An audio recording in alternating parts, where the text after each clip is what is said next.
Good morning students.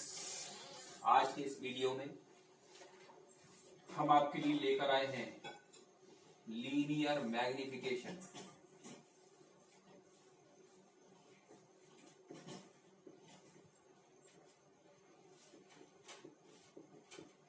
Linear magnification क्या होता है? मैग्निफिकेशन से मतलब होता है किसी चीज को बड़ा करना, मैग्नीफाई करना। आपने इस तरीके के लेंस से आप परिचित होंगे जिसको सरल सूक्ष्मदर्शी कहते हैं, जिसको हम अक्षरों को बड़ा करके देखने के लिए प्रयोग में लाते थे।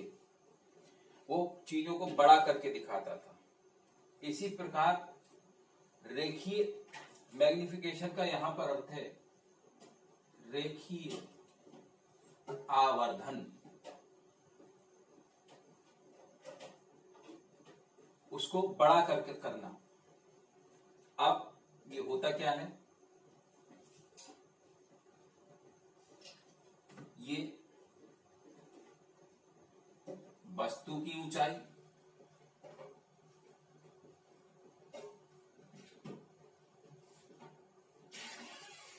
और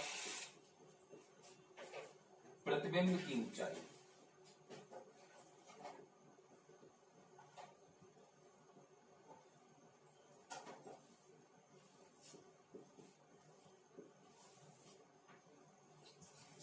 को व्यक्त करने वाला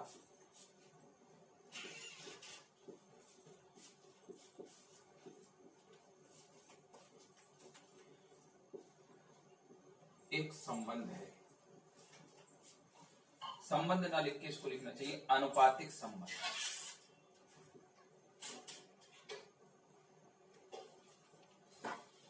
भिन्नात्मक संबंध है।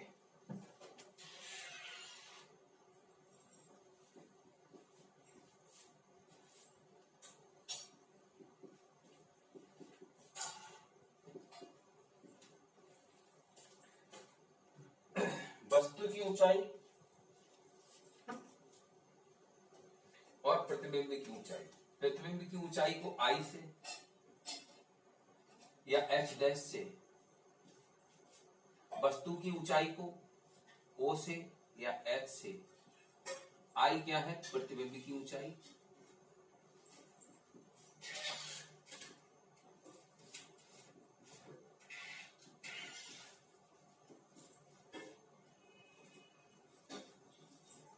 ओ है वस्तु की ऊंचाई।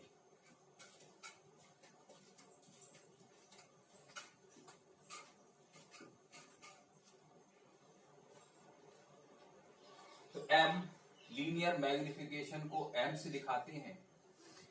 एम बराबर हो गया आई बटा ओ या एच डैश अपॉन एच। इसको अगर वी और यू पता है तो हम इसको ये भी लिख सकते हैं, एम बराबर आई बटा ओ बराबर माइनस बी बटा यू। यू क्या था? पोल से वस्तु तक की दूरी, पोल से प्रतिबिंब तक की दूरी v है। ये दो प्रकार का होता है। केस वन, जब m पॉजिटिव है। केस टू, जब m निगेटिव है। यानी केस वन क्या होगा? इमेज बड़ा है और ऑब्जेक्ट छोटा है। इमेज बड़ा है और ऑब्जेक्ट छोटा है, उसके लिए मैंने आपको ये स्थिति बताई थी। ये अवतल दर्पण, ये वस्तु, ये कुछ वस्तु इतनी बड़ी है और इसकी जो इमेज है वो कुछ इतनी बड़ी बन रही हो, तो m इस केस में क्या होगा? पॉजिटिव होगा। अगर ये अवतल दर्पण है, इस तरीके से होगा।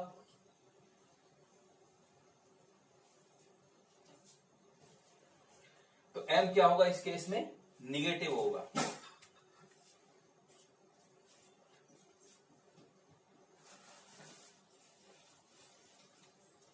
इसका कोई यूनिट नहीं होती है। क्यों? क्योंकि ये दो चीजों का अनुपात है। इसकी कोई यूनिट नहीं होती है।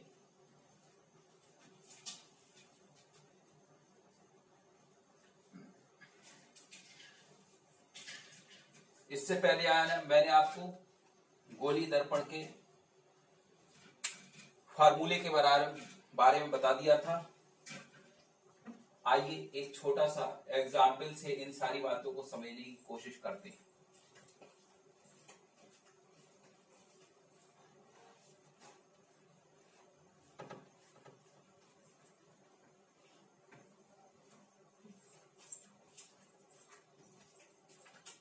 पहला केस है,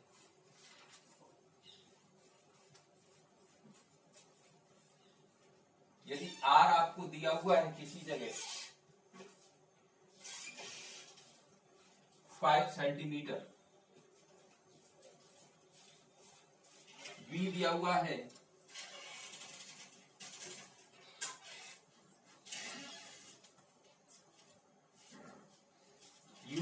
है 10 सेंटीमीटर, V आपको पता करना है। तो आपके पास क्या फार्मूला है? 1/f बराबर होता है 1/v प्लस 1/u के। अब देखिए,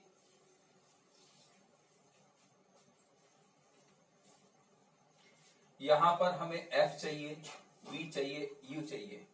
v हमें निकालना है, ये f चाहिए। तो f और r में क्या संबंध होता है? f बराबर होता है r/2।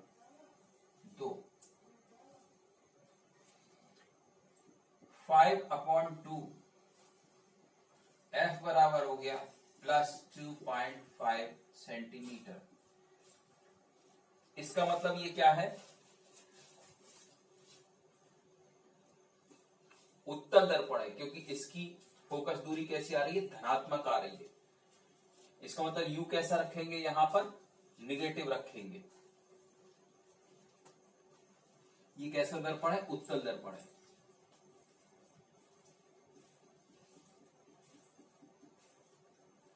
ये इसका f है जो 2.5 सेंटीमीटर है। अब u वस्तु के हमेशा वस्तु जो है इस दर्पण के आगे बनेगी। इसकी दूरी कितनी है? 10 सेंटीमीटर। तो अब हम इस फार्मूले में रखते हैं 1/f बराबर 1/v प्लस 1/u। 1/f मतलब 1/5/2। 1/v हमें चाहिए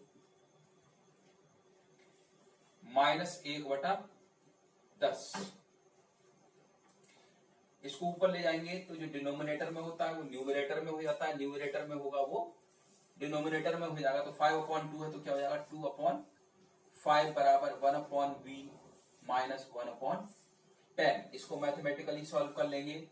4/10 बराबर 1/v माइनस 1/10। 1/v बराबर हो गया 4/10 प्लस 1/10। 1/v बराबर हो गया 5/10। v बराबर हो गया 10/5 बराबर 2 सेंटीमीटर। यानी ये क्या आ रहा है? धनात्मक आ रहा है। इसका मतलब इसका जो प्रतिबिंब है वो 2 सेंटीमीटर पर कुछ ऐसा बनेगा। अब m बराबर देखिए, इसमें m बराबर क्या होगा? h डैश अपॉन h या I/O बराबर v/u।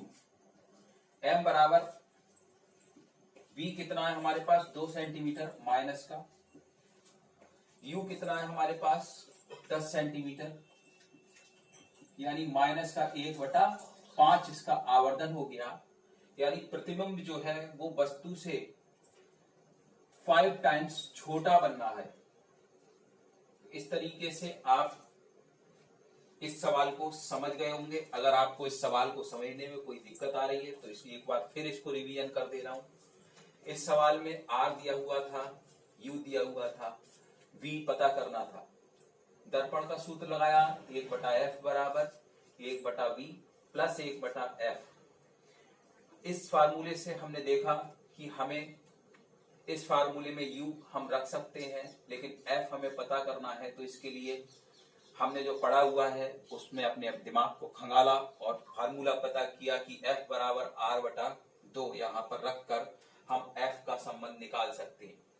F यहाँ से 2.5 सेंटीमीटर आया, जिसको हमने इस फार्मूले में फिट करके V हमारे पास 2 सेंटीमीटर आया। हमने आइडिया लगा लिया कि अब हमारे पास 2 सेंटीमीटर 2.5 सेंटीमीटर का धनात्मक दूरी फोकल लेंथ का एक दर्पण है, जिसके सामने 10 सेंटीमीटर पे दूरी रखी है। तो वस्तु कहाँ होगी? ये 2 सेंटीमीटर पर हमारी वस्तु बनेगी। ये क्या है? 2 सेंटीमीटर पर, और जिसका आवर्धन ऋणात्मक होगा, यानी प्रतिबिंब जो है वो वस्तु से छोटा बनना होगा। आज की वीडियो में इतना ही।